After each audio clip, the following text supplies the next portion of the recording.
What's up guys, here it is Kanal back again with another video of pets and vets, and in this video I'm gonna show you or tell you how to treat ick problem or disease in betta fishes or in any other fish.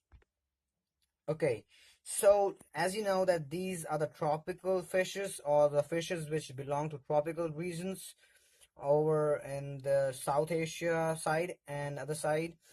Okay, so because of that, they are able to resist or have high temperatures of water in their aquariums. Okay, and you might also be knowing, or if you don't know, let me tell you that these are the almond leaves, Indian almond leaves, and almond leaves have a very great property of healing the fin rot or any of the severe diseases in betta fishes while breeding or spawning.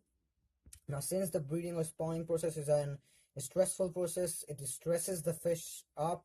The male and the female, both of them get stressed up, and because of that, I think so, Susie died recently. It was very unfortunate even for me, but she left behind her babies of fries, which I'm caring for right now. But Matt is actually fine right now. Actually, the problem or the case was this, that Susie was having icks, and she was suffering from icks during the conditioning time. I saw that, and she was not like all right before spawning, but I just took the risk and I spawned her with Matt, and they both did their job perfectly.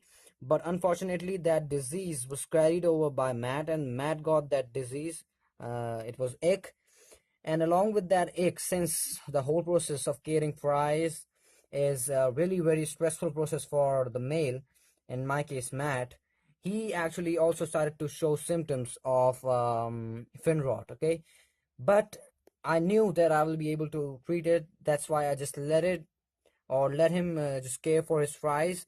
And now, as after 5 days of caring for his fries, Matt is back again into healthy condition.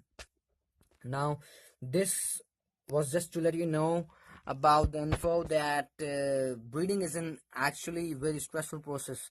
So you must be ready with separate aquariums for both the fishes, the male and the female, and you must be ready with the separate aquariums, and those two aquariums must be having sort of medications which can heal these guys, because these guys are really stressed up and they need some time to relax and energize themselves. Okay, rejuvenate their body and their immune system. Now, so always remember that after breeding or spawning your fighter fishes or betta fishes, you must do around a week or a month of treatment for them, for fin rot and all the things. And if you are not having Indian almond leaves, no problem, but if you are having them, then it's really very great. Okay, because you can see his fins were actually shedded during that time, during when he was caring for his fries, but now his fins also look a lot better. They are thicker, they are dense in color, and he's flaring over on that female. I've got another female for him, and after 2 weeks I'm gonna spawn him again. Okay, so let's proceed towards the tips. Okay, now how to heal it. Okay, first thing which you should make sure is that you must have at least a 5 or 10 gallon aquarium, because if you were gonna keep your male or your fighter fish, doesn't matter whoever it is, male or female, they will gonna develop stress in them if they're not kept in a large place or in a sufficiently used place where they can actually stay with comfort. As you can see, it's not a pretty much very big aquarium right now with me over here, which I'm having right now. It's just like 1 feet long and having 1 feet height and having 1 feet breadth. So it's 1 by 1 by 1. But then too, it's sufficient for fighter fish, for Matt, and he's enjoying this space. Okay. Now, the first thing you should make sure is you must be in having a huge space for treating your fish. If that's the problem, that might be a little more difficult for you to treat any of the diseases. Either it is fin rot, velvet, or icks. It doesn't matter. Now, the second thing is that you must have The second thing is that you must have an heater to increase the temperature. If you don't have an heater, then I'm sorry for that.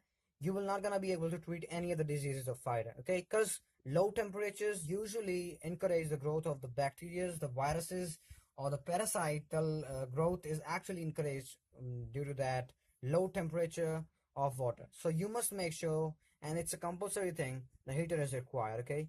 Now the space is not a compulsory thing. It might be possible that if your fish is having ick and it is in the beginning stages of ick, then he might be able to get healed in small spaces also. But if it is in an advanced stage, that might be a little more difficult for your fish to recover from the loss which he has made, or for to totally recover from what he has suffered from. Now the two things are done. The second thing was the heater. So temperature should be around 28 degrees Celsius, okay, and that's an optimal temperature. But you should make sure that you should switch the heater off occasionally, because that increases the temperature a lot. In my case, now as many times this will gonna happen that when the water's temperature increases to a little more extent or a little high extent, your fish might feel uncomfortable, and he or she might lie down at the bottom of the tank and might appear as he is sick. But don't worry about that, he's not sick. As you can see right now, my heater is switched on because I just felt by touching the glass of the aquarium that the temperature is now a little bit lower than what it should be. So I just switched on the heater. So you must stimulate the temperature according to you. You must feel it. You must judge what temperature can your fish resist. Okay, 28 degrees Celsius is an optimal temperature for any betta fish, but you must keep an eye on the temperature peaks. It should not get at a very high peak. As you can see, he's just hiding behind almond leaves.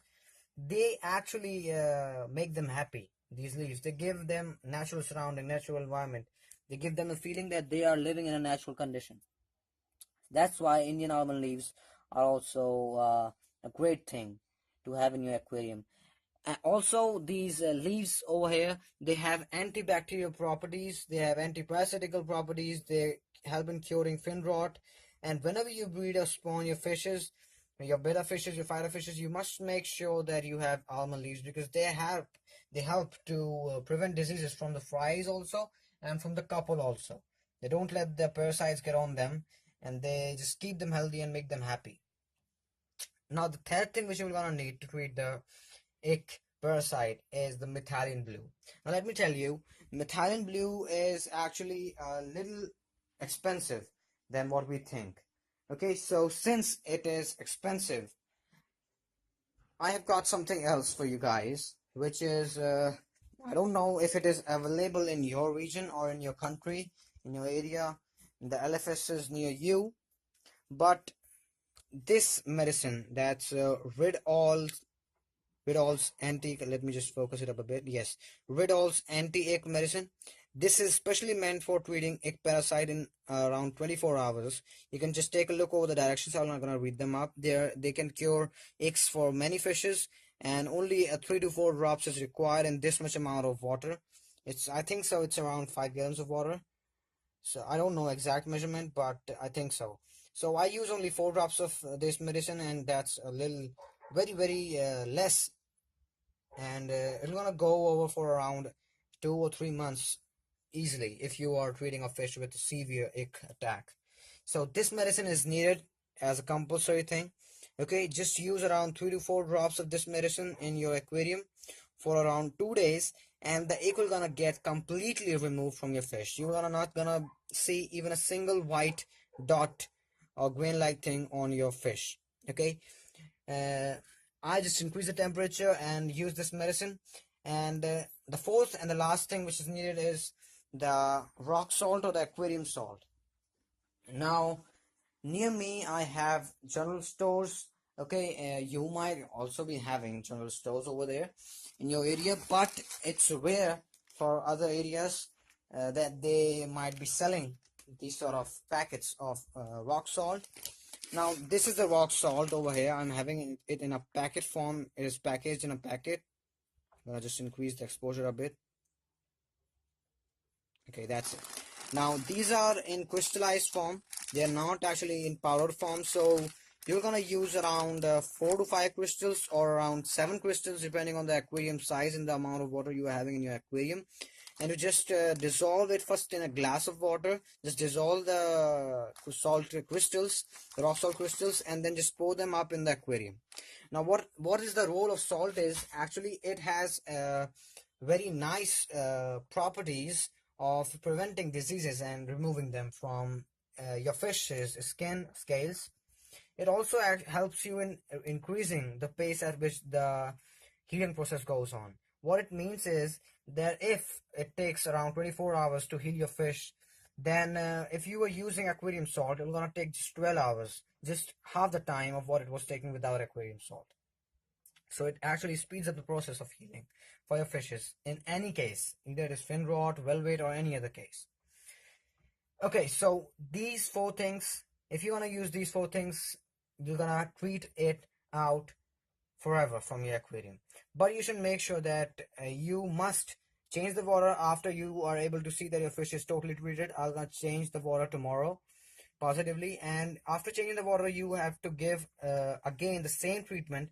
That means 4 drops of rid all anti-ick medicine, and around 6 to 7 crystals of aquarium salt, and 85 degrees Fahrenheit. No, that's too much. I think so. I don't know what it is in Fahrenheit, but I know in degrees Celsius, 28 degrees Celsius temperature of the water should be there. These conditions should be given for more for 48 hours or for 2 more days, and then it will be sure that the whole of the ick parasites or other things, fin rot, all the things will gonna be out of your aquarium, and now your fish can live happily and in a healthy way in the aquarium. So that's it, guys, for today.